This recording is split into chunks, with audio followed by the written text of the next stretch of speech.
Vamos lá, meus irmãos, continuando aqui, nosso 6º dia de aula, História Eclesiástica 1, estamos falando sobre a patrística, a Era Dourada, e agora iremos falar sobre os pais da Capadócia, ou seja, aqueles líderes que fizeram um protagonismo enorme na Capadócia, tá bom?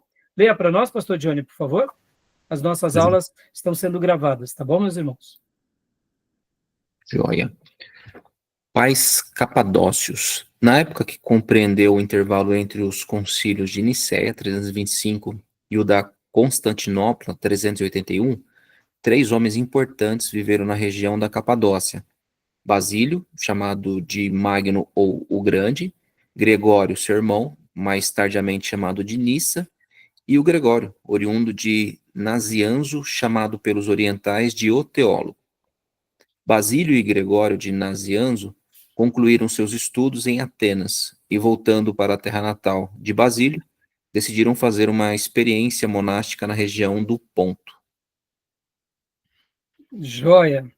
Olha só, vou te mostrar aqui um pouco para vocês aqui, essa região da Capadócia. Deixa eu pegar aqui o mapa, deixa eu ampliar.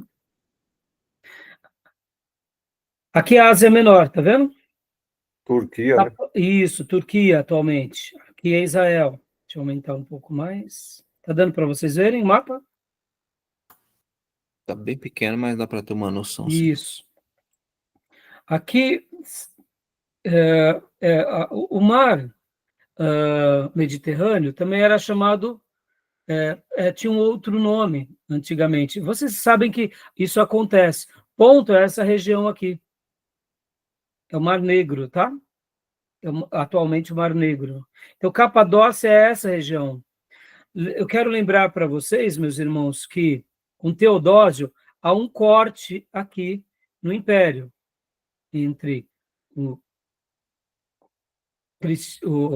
a Igreja Cristã do Oriente e do Ocidente. E a sede do Império Romano está aqui em Constantinopla. Então, os pais da Capadócia, eles estão aqui, bem próximo de Constantinopla, bem próximo dessa região, onde eram as igrejas consideradas até igrejas da Galácia, da Ásia Menor, né? Aqui temos a Síria, temos Tarso. Então, percebam como essa região continuou unida e forte, e o cristianismo aqui se manteve também com muita relevância. Isso não quer dizer que aqui no Egito, Alexandria se perdeu, ou o próprio outras regiões, mas aqui se manteve muito forte, tá bom? Então, continuando aqui. Então, essa é a região da Capadócia. Deixa eu até agora fazer aqui uma menção para vocês sobre alguns fatos de Basílio, né? É bem interessante que a família dele, meus irmãos, teve de todos os parentes de Basílio, os seus pais e avós sofreram muito nas perseguições. E os pais de Basílio tiveram 10 filhos, sendo que dos 10, 3 se tornam bispos. Olha que interessante. O outro, que a gente vai mencionar agora, é o Gregório de Nissa. Uma das irmãs de Basílio, ela pratica, ela, como se fosse aquilo que a gente vai tratar agora, da vida, quase que de uma vida monástica. Dentro do monasticismo, eles tinham um hábito de praticar o abandono dos prazeres e de uma vida voltada às práticas daquilo que acontecia na maioria das pessoas. Uma das irmãs de Basílio era uma pessoa assim, que era muito dedicada. Então, na vida dele, de Basílio, uma das coisas que mais marcou ele foi a experiência em loco do quê? De que os seus pais sofreram muito. Então, ao mesmo tempo, ele se torna um pai da igreja com muito êxito e também um teólogo muito profundo, tá bom? E vamos agora falar de Gregório de Nissa. Gregório de Nissa também, ele acaba sendo um outro líder da igreja cristã, um teólogo. Ele também vai deixar uma contribuição muito grande, porque também ele foi filósofo, ele estudou teologia, estudou filosofia e ele estudou também medicina. Então, ele, assim como o seu irmão, e assim como a sua irmã, também vão acabar ajudando muito na vida monástica. E a gente vai ver que muito das obras com que eles realizam e fazem, eles acabam contribuindo para essa vida monástica. E agora, para a gente poder enriquecer um pouco mais os nossos comentários, vamos abrir aqui na página 130, eu estou no meu livro, na minha edição antiga, que a gente vai ver um pouco mais sobre, como que é o nome? Sobre Basílio e depois Gregório de Nissa. Tá bom, meus irmãos? Deixa eu só pegar aqui e abrir na página de número 130. No livro de vocês agora, como eu não estou com essa nova edição, então eu não sei qual é a página. Quando falar sobre Basílio, vocês podem me ajudar? Pastor, estou tentando localizar ele aqui. É no capítulo 8, Os Grandes da Capadócia. Página 185. Obrigado, pastor, então. Imagina. Então, vamos, joia. Só para a gente dar uma enriquecida aqui na nossa aula, Os Grandes da Capadócia. Olha aqui, ó. Tenha bondade, pastor, leia essa frase aqui, de Gregório de Nazianzo. Pois não. Nem a todos, meus amigos, nem a todos cabe filosofar sobre Deus, pois o assunto não é tão simples e baixo. Nem a todos, nem diante de todos, nem em qualquer momento, nem sobre todos os assuntos, mas diante de certas pessoas, em certas ocasiões e com certos limites. Gregório de Nazianzo. Gregório de Nazianzo foi chamado também o teólogo, irmãos, só para vocês verem como ele também tem uma grande relevância nesse período, tá bom? Deixa eu só pegar aqui a vida de Basílio. Aqui, Basílio o Grande. Pode ler para nós, pastor, por gentileza. Joia.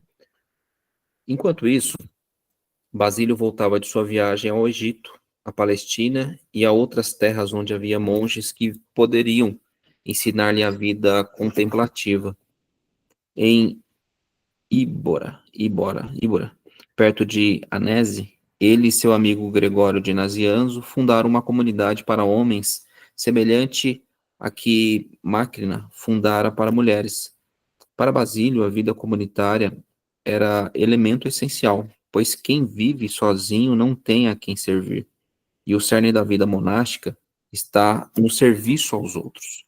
Ele mesmo sempre se mostrou disposto a esse serviço e realizava as tarefas mais humilhantes entre os seus monges.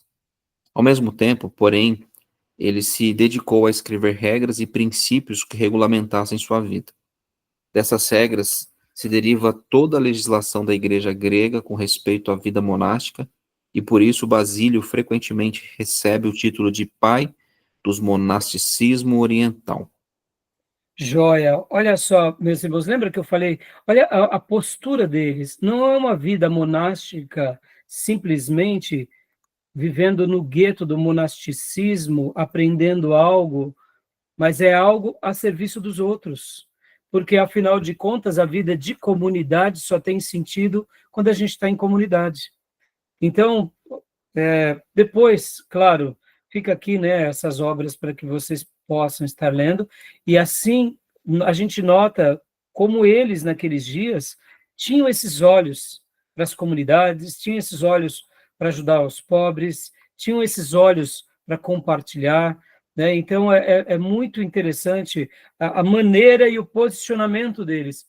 Eles não faziam teologia para se vangloriar nos seus postulados.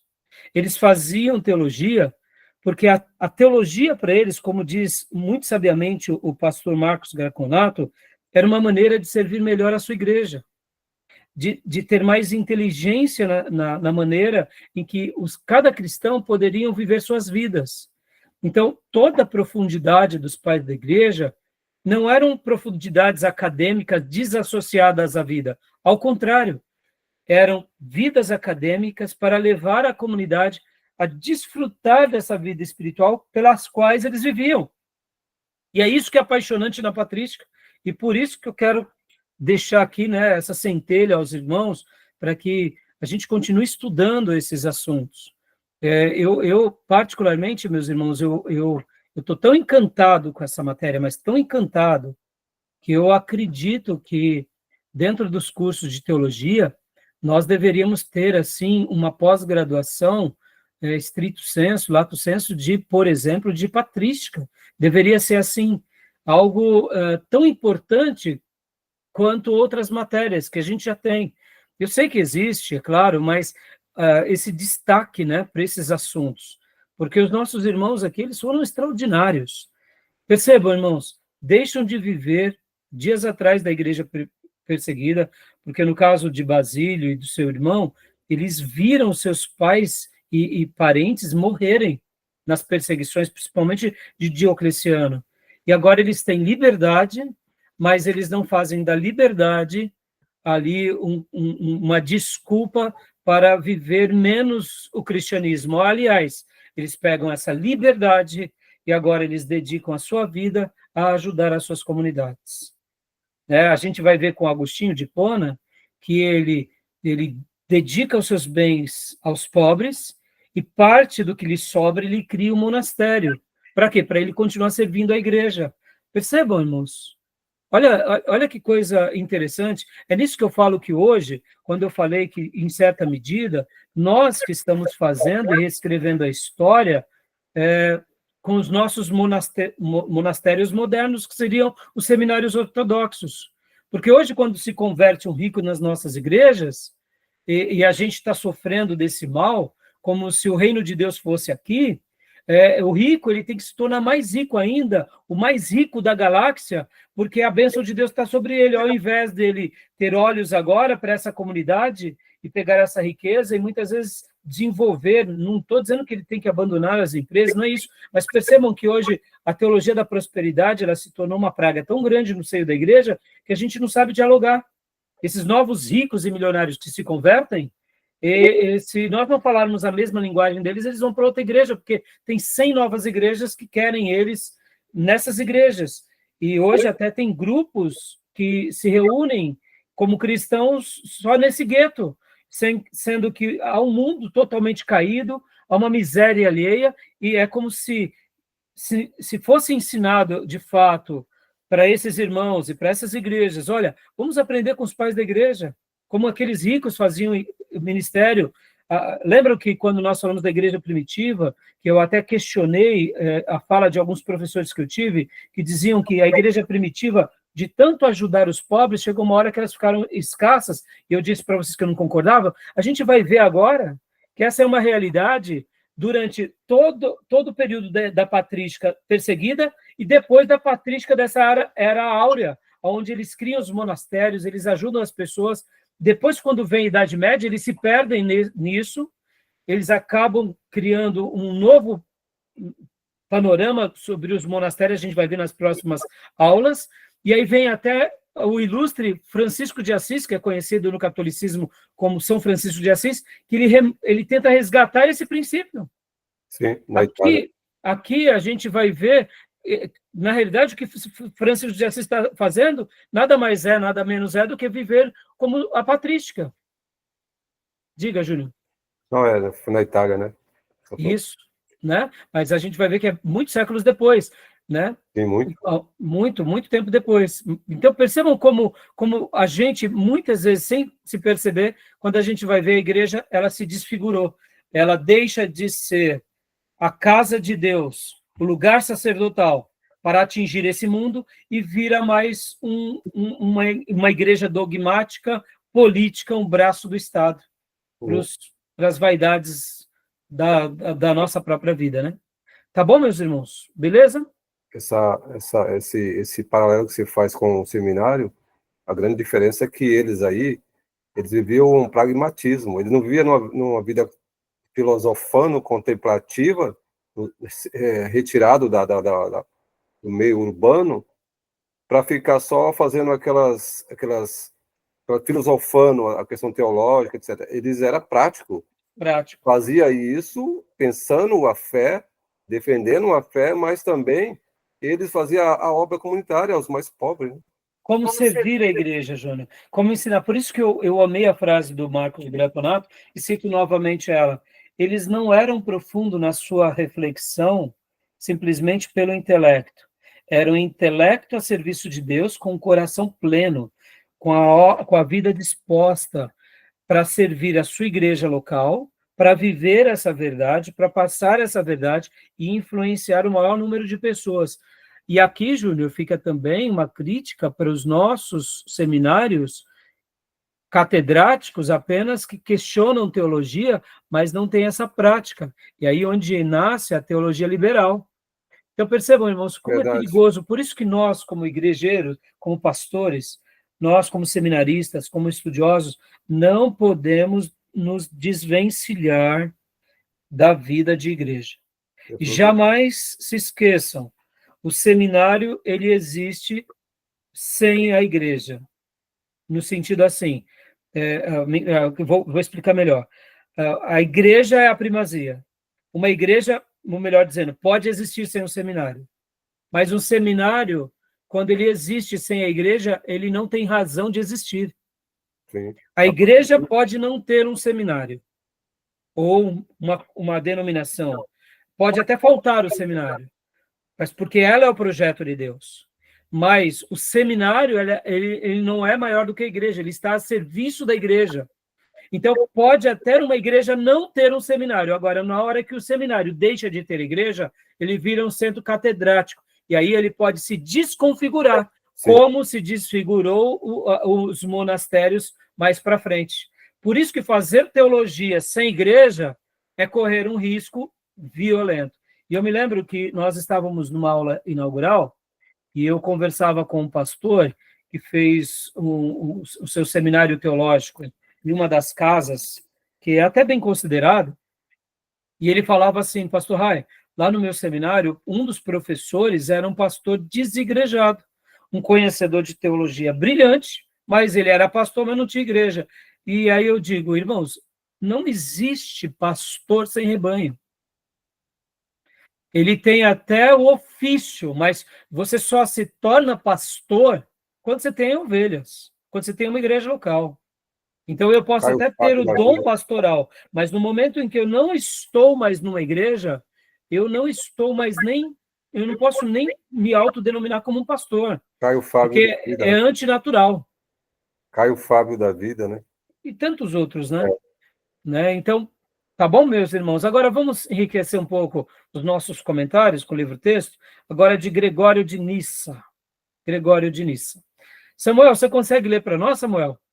Aqui, esse parágrafo? Consigo sim, pastor.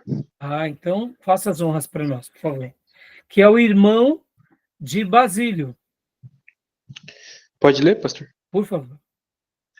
Gregório de Nissa. O irmão menor de Basílio, Gregório de Nissa, tinha um temperamento totalmente oposto ao do famoso bispo de Cesareia. Enquanto Basílio era arrogante,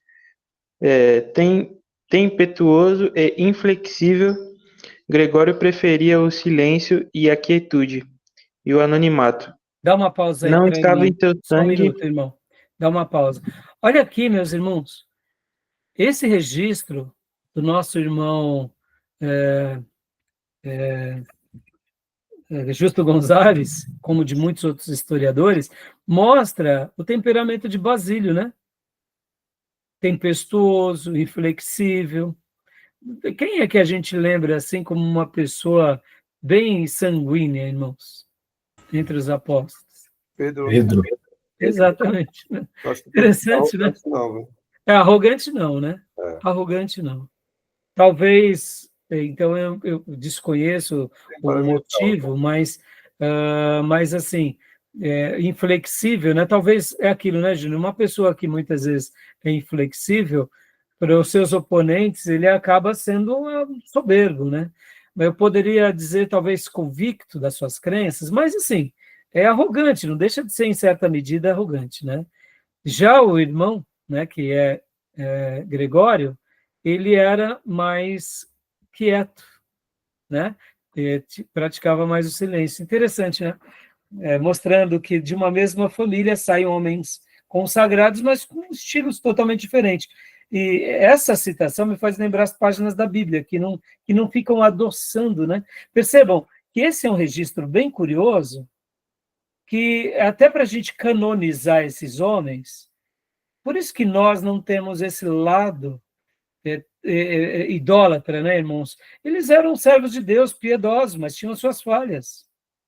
Tá? Então, para nós, é como nós enxergarmos Pedro, Paulo, vermos pessoas como, por exemplo, Neemias, Esdras, pessoas que têm os seus pontos altos, são gigantes da fé, fizeram parte da revelação bíblica, e aqui nós vemos homens que eram muito dedicados, consagrados, mas que não eram, que se tornaram canonizados pelo catolicismo, mas para nós só são grandes pastores do passado, né?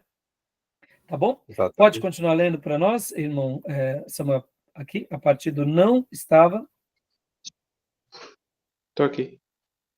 Não estavam em seu sangue, nem em seus propósitos, campeão de causa alguma, mas somente da vida descansada.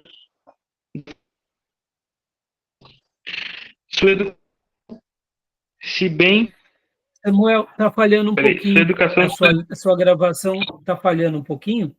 Eu vou pedir aqui para você dar uma pausa, que está travando, tá bom? Então, pastor Johnny, leia para nós aqui, Ok. pastor, a partir do não, por favor. Eu peço licença, tá, Samuel? Porque está, pelo menos para mim, para os irmãos, está falhando também a ligação do Samuel? Falhou sim. É normal, Sim. viu? A internet tem hora que ela oscila quando a gente abre. Eu espero que, para vocês, a minha fala está falhando muito ou não? Não, tá fluindo Não? para mim aqui agora. Então, Tá tranquilo tem hora aqui que também. acontece. Então, leia para nós, pastor Johnny, por gentileza, a partir Pois do não. não. Não estava em seu sangue nem em seus propósitos fazer-se campeão de causa alguma, mas somente da vida descansada do que foge do barulho mundano. Sua educação, se bem que boa, não foi tão esmerada como a de Basílio. Por algum tempo ele quis ser advogado e professor de retórica, como seu pai e seu irmão mais velho, mas ele nunca abraçou essas metas com o fervor de Basílio e também não se interessou em se distinguir como o orador mais hábil da comarca. Joia, só mais esse parágrafo, por favor, pastor. Joia. Enquanto Basílio e seu amigo Gregório de Nazianzo se dedicavam com fervor à vida monástica, o jovem Gregório se casou com uma jovem muito bela, Teosébia, com quem parece ter sido muito feliz. Quando, anos mais tarde, ele escreveu um tratado sobre a virgindade, os argumentos que apresentou em defesa deste estado eram característicos de seu temperamento. Na sua opinião, quem não se casa não precisa passar pela dor de ver sua esposa em dores de parto, nem pela dor maior de perdê-la. Para ele, a vida retirada era uma maneira de evitar as lutas e as dores da vida ativa. Joia. Meus irmãos, então, como vocês bem sabem, não dá para a gente fazer muitas coisas aqui e passar muitos detalhes sobre eles, né?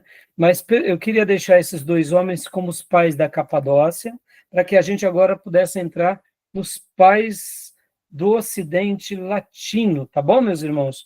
Que agora a gente já falou um pouco sobre Jerônimo, e podem ver que esse livro, que é o livro do Justo Gonzalez, o volume 2, A Era dos Gigantes, é um livro para a gente ler, reler, para a gente realmente degustar dessas páginas, aprender com as suas histórias e com as suas biografias.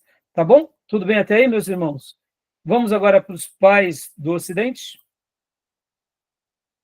Percebam que a gente não tem muitos outros que não vai dar para a gente tratar, né? Ó, João Crisóstomo tem o capítulo 10, que a gente... Só leia para nós, pastor, só essa frase de João Crisóstomo. Leio sim.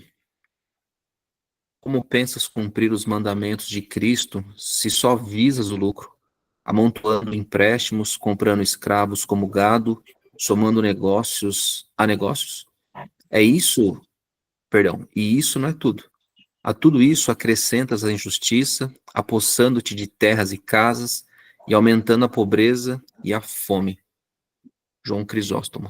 Pelo amor de Deus, meus irmãos, só nessa frase a gente já tem uma tese aqui contra a teologia da prosperidade. É ou não é, meus irmãos? E curioso, né? Porque, ou seja, a história da igreja como um todo retrata isso aqui a vida toda, sempre, sempre, sempre, sempre. Então, ou seja, as coisas só vão mudando os seus ciclos, mas os problemas são os mesmos. A Por isso indulgência. que eu estou assim, encantado ao A dar essa indulgência. aula, meus irmãos, para vocês, porque é normal, né? A gente acaba aprendendo coisas mais relevantes, vocês sabem, minhas cadeiras são cadeiras mais pastorais, né? Não são cadeiras históricas, nem as línguas. Eu confesso para vocês que as línguas originais e a história eclesiástica sempre foram ali meus calcanhares de Aquiles. Mas eu estou encantado com a patrística e, assim, felicíssimo, e eu quero até mesmo educar o meu próprio rebanho a ler mais a patrística, porque, como eu disse, eu acabo indicando muita literatura reformada, mas a gente acaba se esquecendo que os nossos pais reformadores comeram nessa cozinha. Eles não comeram na cozinha da Idade Média, pelo contrário, a Idade Média foi a grande tese deles de fazer ali, de contestar. Aqui eles se basearam. Então, é maravilhoso ver uma frase dessa de Crisóstomo, porque a gente lembra aqui que nesses dias a igreja ela estava crescendo, ela estava sendo uma igreja vigorosa, e os crentes estavam se perdendo nas suas vidas, né, pequenas. Então, mais uma vez aqui, a gente vê esse grande servo de Deus ser um protagonista, né? Tá bom? Olha, voz no deserto que clama na cidade.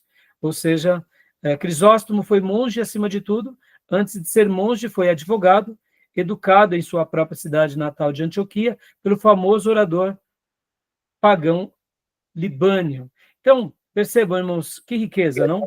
Que riqueza. Tá bom? Bom, aqui é um quadro mostrando Crisóstomo, possivelmente essa é um retrato que mais representa ele, tá? Crisóstomo era de pequena estatura, cabeça grande, testa ampla e rugosa, e olhos profundos, né? Olha só, né? Uma figura assim bem, bem curiosa, bem brasileira, né, meus irmãos? Bem brasileira, bem nordestina, né? Em cearense. Bem cearense. Era um cearense aí. Bom, vamos lá. Vamos agora para os pais do Ocidente, tá bom? Os pais do Ocidente.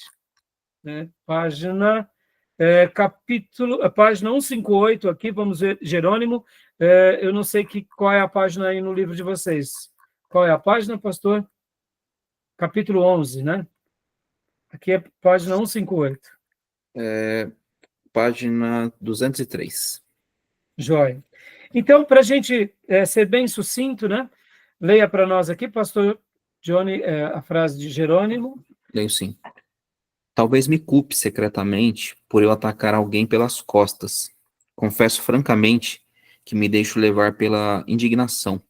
Não posso ouvir esses sacrilégios pacientemente. Jerônimo. Nosso querido irmão, né, ou como é chamado historicamente de São Jerônimo também, foi também, mais uma vez, um dos grandes pais da igreja. Agora, olha só que interessante, irmãos. Ele teve uma educação muito bem fundamentada, principalmente com o seu pai. E ele, ao ser educado dentro da cultura latina, ele se converte, mas, ao mesmo tempo, ele era uma pessoa que participava dessas grandes escolas de oratória. Depois da sua conversão, conta-se que ele teve um sonho onde ele estava dando mais valor à educação ciceriana do que à teologia. E assim também ele passa a buscar o quê? A se consagrar mais ao ministério, e depois disso, ele, de fato, acaba indo e casa-se com uma viúva rica, e essa viúva rica facilita com que ele se dedique mais à vida acadêmica. como a sua formação tinha sido muito boa, e ele era uma pessoa que dominava muito bem o latim, nós já mencionamos na última aula, na terça-feira, que ele traduz a Bíblia para o latim. Então, percebam, a gente acabou de ver os pais da Capadócia, que eram as pessoas influentes ali do lado oriental, e agora a gente começa a ver os pais do Ocidente que começam a influenciar grandemente aqui no século IV, o quê? A igreja e o povo, e aqui começa a ter uma contribuição, inclusive, na língua latina. E leia para nós essa primeira frase, pastor, por gentileza. É isso. Dos gigantes do século IV, nenhum é tão interessante como Jerônimo. Interessante não por sua santidade, como Antão, o eremita, nem por sua intuição religiosa, como Atanásio, nem por sua firmeza contra a injustiça, como Ambrósio, tampouco por sua devoção pastoral, como Crisóstomo, mas por sua luta gigantesca e interminável com o mundo e consigo mesmo.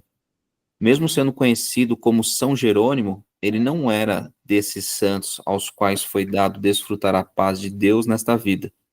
Sua santidade não foi humilde, amável e doce, mas orgulhosa, grosseira e amarga.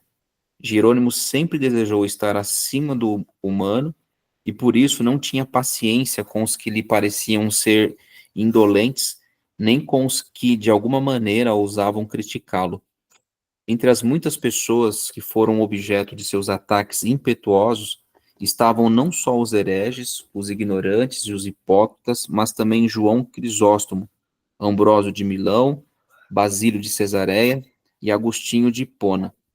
Os que se atreviam a criticá-lo eram simplesmente, abre aspas, asnos de suas patas, fecha aspas. Apesar dessa atitude, e em parte por causa dela, Jerônimo conquistou um lugar entre os gigantes do cristianismo no século IV. Percebam, meus irmãos, aquilo que eu falei há pouco, esses registros históricos me fazem lembrar as páginas da Bíblia, entendeu?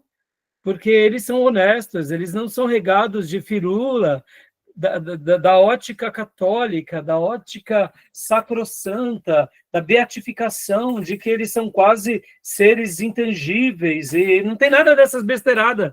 São homens, simplesmente que também tinham suas fraquezas, tinham seus temperamentos e lutavam consigo e com os outros. E, olha, essa frase aqui é de asnos de duas patas. Pelo amor de Deus, né? Oh, meu Deus. Chamar assim quem o confrontasse, né? É interessante, né? Tá bom? Meus irmãos, leia para nós agora aqui, Jerônimo, esse slide também, o pastor Johnny, por gentileza. E logo na sequência a gente vai para Agostinho de Hipona e a gente fecha aqui essa matéria essa aula tão maravilhosa, irmãos, tão maravilhosa. Pode ler para nós, por favor. Jerônimo, 331 a 420. Jerônimo, natural de Veneza, foi batizado em 360 e durante vários anos dedicou-se aos estudos, viajando por Roma e pelas cidades da Gália. Na década seguinte, visitou Antioquia e adotou a vida monástica, ocasião em que aprendeu o hebraico. Dá uma pausa aqui, pastor, só por favor. Gália aqui, irmãos, não é Galácia, é Gálatas, tá? Ali, Ásia Menor, aquela região da Capadócia. Gália aqui é França, tá? Cidades da Gália é França. Então, percebam que depois dos seus estudos, ele viaja para Roma, depois ele vai para a França, e na década seguinte vai para Antioquia. E que aqui ele adota a vida monástica. Percebam, irmãos, olha o monasticismo nascendo agora, aflorando no meio do quê? De uma cultura onde predominava o quê? O césaropapismo. Então, os pastores nesse dia viram os imperadores como mensageiros de Deus, como foi Ciro no Velho Testamento, mas não se venderam a eles. Antes, fizeram o seu papel, cultivando, aprendendo, sendo profundos, sendo prolixos. Percebam, irmãos, imagina Jerônimo fazendo uma citação na Idade Média. Ele era queimado vivo. Já imagina chamar um padre ou um papa de asno, de duas patas. Ele era queimado, virava pinche, virava tocha humana. Percebam que esse período do corte da história é totalmente diferente da Idade Média, onde a Igreja Católica agora domina sobre tudo e todos e pratica os seus crimes, até mesmo impondo as opiniões sobre todos. Aqui a gente vê liberdade. E aqui, como você leu, pastor, ele tá e vai para o monastério e aprende o hebraico, lembrando que ele já era fluente aonde? No latim. Ele se torna uma pessoa que tem uma formação básica muito boa. Então, leia para nós, pastor, por favor, aqui, ó, em 382. Uhum. Em 382, tornou-se secretário de Damaso, bispo de Roma, que lhe sugeriu a possibilidade de fazer uma nova tradução da Bíblia. E em 386, Jerônimo foi para a Palestina, e lá, graças à generosidade de Paula, uma rica senhora romana a quem tinha ensinado hebraico, viveu num retiro monástico em Belém por quase 35 anos. Agora, deixa eu te explicar uma coisa interessante aqui, irmãos. Não pensem vocês que ele fez essa tradução e ele foi bem quisto. Quando ele faz essa tradução para o latim, e é no latim chamado vulgar, não porque é vulgar, indecoroso, mas porque é a língua do povo, é a língua simples, é a língua corrente, mas mesmo como língua corrente, você precisa dominar muito bem, ele não foi muito bem compreendido.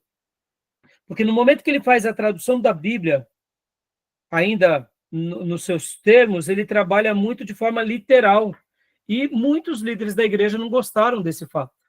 Olha que interessante. Continua para nós, pastor, por favor. Continua assim. A maior obra de Jerônimo foi uma tradução latina da Bíblia, conhecida como Vulgata. Antes de 391, ele tinha completado a revisão do Novo Testamento latino, cuidadosamente cotejado com o grego. A versão da Bíblia feita por Jerônimo tem sido amplamente usada pela Igreja Ocidental e foi até recentemente a única Bíblia oficial da Igreja Católica Romana desde o Concílio de Trento. Aqui é contra-reforma, irmão, com o Concílio de Trento. Aqui eles começam a utilizar de forma contundente a versão latina como o padrão de culto, ou seja, Jerônimo acaba dando para os católicos, para o romanismo, uma matéria-prima para que eles estabelecessem aquilo que eles têm como Santa Missa. Mas percebam que a ideia inicial dele não era essa, era dar uma contribuição das Escrituras ao seu povo, de forma aonde o povo tivesse o conhecimento da linguagem bíblica. Então, é interessante isso, né? Tá bom? Beleza, meus irmãos? Tudo bem? Interessante, né? Aqui, olha, é um quadro pintado também por Francisco Zurbarán, é Jerônimo com Santa Paula, né, no caso, que é uma visão católica, e sua filha Eustáquia. Pelo que eu entendi, meus irmãos, ele casa com com a Paula, que era essa viúva, né, que acaba dando ali todas as suas condições para que ele continuasse a não se preocupar com as questões financeiras e continuasse fazendo seus trabalhos acadêmicos, né? E duas de suas principais devotas. Uma rica viúva, Paula, deu condições para Jerônimo, pudesse viver sem preocupação financeira e se dedicasse ao estudo. Ele seguiu depois para Belém, ela seguiu depois para Belém e morreu com ele na Terra Santa, né? Então, tá joia? Meus irmãos, não vai dar para a gente falar de Ambrósio, tá bom? Que eu queria também gastar um tempo falando de Ambrósio, também que é um outro grande pai da igreja, e agora eu só vou concluir, também tem essa obra de Ambrósio, eu quero concluir somente com Agostinho de Hipona, porque nosso tempo já deu, e se a gente ficar aqui nos pais da igreja, eu não vou dar as outras aulas para vocês nos próximos módulos, tá bom? Então, eu posso usar mais 10 minutos, eu sei que a hora já passou, meus irmãos, mas os irmãos aguentam mais uns 5, 10 minutos? Para a gente concluir a matéria de hoje? Agostinho de Hipona. Leia para mim, meus irmãos, pastor Johnny, Agostinho de Hipona. Aonde é Hipona, irmãos? Aqui, ó. Aqui a gente seria praticamente o Império Romano, novamente. Norte da África, Hipona está aqui, meus irmãos, ó. Essa região. essa região aqui. Essa região aqui é Hipona, tá vendo? Aqui, ó. Hipona, Cartago, não tá bem o escrito ali? norte da África. Como? Cartago, né? Tá escrito ali? Isso, aqui está Cartago e do lado tem Hipona. É Hipona. Uhum. Isso, aqui tem Roma. Então, perceba, ele nasce aqui, nessa região. Por isso que é chamado Agostinho de Hipona. Uma das pessoas mais célebres de todo o período da patrística. Então, leia para nós, pastor, rapidamente, por favor. Leio sim. Agostinho. Nascido em Tagaste, no dia 13 de novembro de 354, próximo a Hipona, na época províncias romanas do norte da África. Aurelius Augustinus era descendente de berberes por parte de pai e mãe. Contudo, essa última se convertera ao catolicismo enquanto o pai permaneceu pagão. Uma pausa aqui, pastor. Ou seja, perceba que ele tem ali uma influência religiosa, mas também tem uma influência pagã. Continua para a gente, por favor. Joia. Aos 11 anos de idade, foi estudar na escola de Madaura, onde teve contato com a literatura latina e com práticas e crenças pagãs. Posteriormente, foi para Cartago, de modo a prosseguir seus aprendizados em retórica. Ou seja, ele tem também uma educação diferenciada, né? Continua para a gente, por favor, pastor. Joia. Em 383, mudou-se para Roma, onde abriu sua própria escola até ser nomeado professor de retórica imperial para o Tribunal Provincial em Milão, em 384. Após sofrer uma crise espiritual em 386, Agostinho vivia como um romano pagão. Ao ler a vida de Antônio do Deserto, de Atanásio de Alexandria, Agostinho decide se converter ao cristianismo católico e abandonar toda a sua antiga vida de conforto e hedonismo para servir a Deus. Assim foi batizado no ano seguinte por ninguém menos que Ambrósio, 340-397, durante a vigília da Páscoa na cidade de Milão.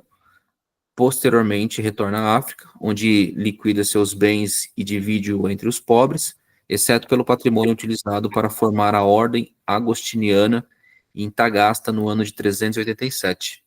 Olha aqui, o que eu falei há pouco, irmão, sobre as influências desses grandes pais da igreja, os escritos. Olha a importância de ter obras escritas, meus irmãos. Como é importante a gente deixar um legado escrito, né? Percebam que agora ele se converte, ele deixa essa vida, e aí, graças a Deus, ele tem esse encontro com Deus, esse batismo, se desprende de todos os seus bens, da sua vida pregressa, como o Gil disse, né, no primeiro módulo de hoje, que ele ficou encantado ao descobrir que Agostinho veio de uma vida pregressa, uma filosofia, um mundo hedonista, uma vida de prazeres, mas teve uma conversão poderosa. E agora ele também liquida os seus bens, dedica-se agora a uma escola e vai fazer a obra de Deus. E assim, meus irmãos, temos aqui 3 grandes obras de Agostinho, né? As obras de Agostinho são muitas outras, mas a gente poderia deixar aqui algumas delas. Solilóquios, A Vida Feliz, A Cidade de Deus, né? Esse outro que é o Livre-Arbítrio de Agostinho. Essas 2 obras estão aqui no material da patrística. E tem também Confissões, irmãos. Olha que interessante. O livro de Confissões de Agostinho, a gente pelo menos entende da seguinte forma, que é uma autobiografia espiritual dele no cristianismo. Em Confissões, segundo a professora Márcia, ela diz que a gente entende que ele faz confissões de pecado, é uma maneira também de fazer a sua profissão de fé, e também de louvar a Deus. E então, fica aqui, né, meus irmãos, esse resumo dessa era chamada Era de Ouro, e Agostinho também é chamado de o arquiteto da Idade Média. Tamanha foi a sua relevância para todo o cristianismo futuro. Tá bom, meus irmãos? O livre-arbítrio, que é uma das obras dele aí, em síntese, ele diz que não é como tão bom assim porque ele nos deixa livre para praticar tanto o bem, mas também para praticar o mal. Então, ele, em síntese, ele diz que não é tão bom assim para o homem o livre-arbítrio. Nessa obra que ele diz, foi algo que eu li, assim, inclusive ouvindo o Marco Greconato também. Obrigado pela sua contribuição, meu irmãozão. E é isso, meus irmãozão, é o resumo, né, como eu disse para vocês, ia ser um trabalho herculano hoje, né, fazer essa síntese. Querendo Deus, na próxima aula, nós estaremos trabalhando sobre o monasticismo, eu pretendo falar sobre o monasticismo, e pretendo estar, assim, depois concluindo, né, falando um pouco sobre os bárbaros, e também quero falar sobre os 7 concílios, ou seja, nós temos esses 3 temas para estar trabalhando e fechando aqui História Eclesiástica 1. Mas eu confesso que, se não tivesse assunto dos bárbaros, dos concílios e do monasticismo, eu queria ficar aqui só nos pais da igreja, porque é muito bom aprender sobre eles. Tá bom, meus irmãos? Beleza?